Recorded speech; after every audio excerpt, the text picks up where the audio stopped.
Cossack Squats.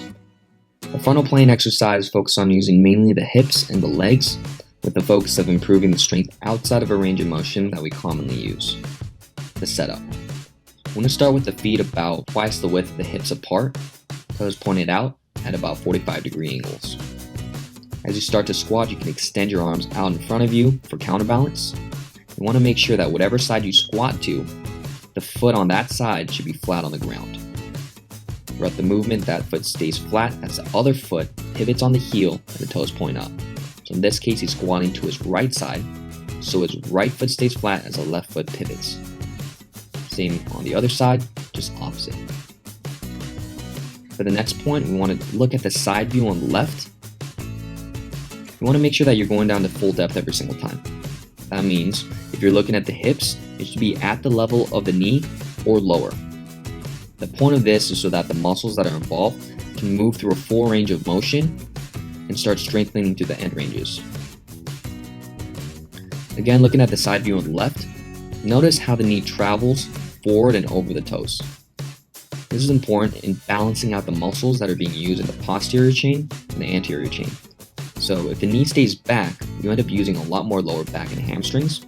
If the knee travels forward like so, you're able to maintain this upright position throughout the movement and also engage those quads to drive aggressively up and back to the center.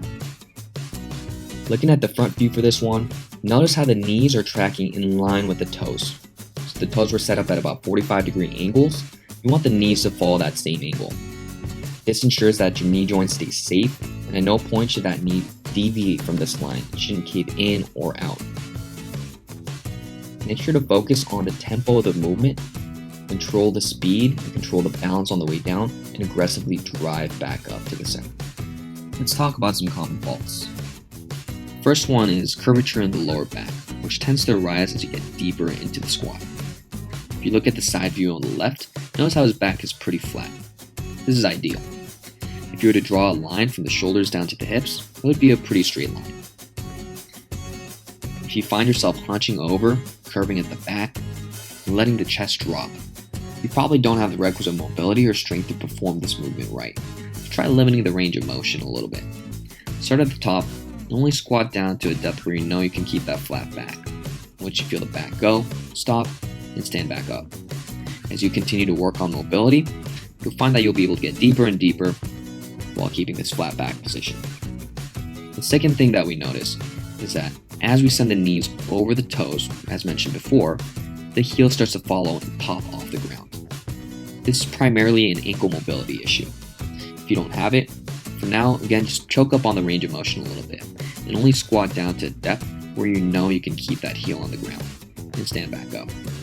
As you continue to work on that ankle mobility, you'll find that you'll be able to get deeper and deeper into the squat while keeping the heel on the ground. If this movement is too easy, there are a couple things that you can do. First one is just go slower. Add some tempo on the way down and on the way up. You'll find that that added time under tension will make it a lot harder. You can also make this into a goblet squat by using a dumbbell or a kettlebell or a plate and holding it close to your chest as you descend. If this movement was too hard, you can also perform this in front of a prop like a pole or a bench so that when you squat down to the bottom and you find that you can't get back up, you use your arms to pull or push yourself back up into position. I would suggest that you only use your hands to the extent where you can still feel the stimulus in the legs. Some comments before we let you go. Remember that the quality of each movement is so much more important than the quantity, the weight, or the reps. Treat this as movement meditation where you check in with your body and constantly try to feel out the right muscles. Constantly check the mirror for self-feedback and be happy with the fact that you're doing good for your body.